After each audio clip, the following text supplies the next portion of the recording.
কি ভাবলেন আপনাকে মারবো? না, এই দুইটি পাথর লওয়ার উদ্দেশ্য হচ্ছে কিছু কিছু মানুষের মন এমন পাথরের মতন, তাদের যতই ঘষাঘষি করবেন কিন্তু তাদের মনগুলা গলবে না।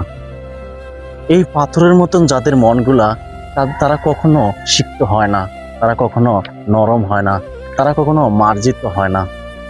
কিন্তু আপনি মম দেখেন, মমটা যখন আপনি ধরিয়ে দিবেন লাইটার দিয়ে, তখন দেখবেন আস্তে আস্তে গলে, মম শীতল যেমন হয়ে যায়।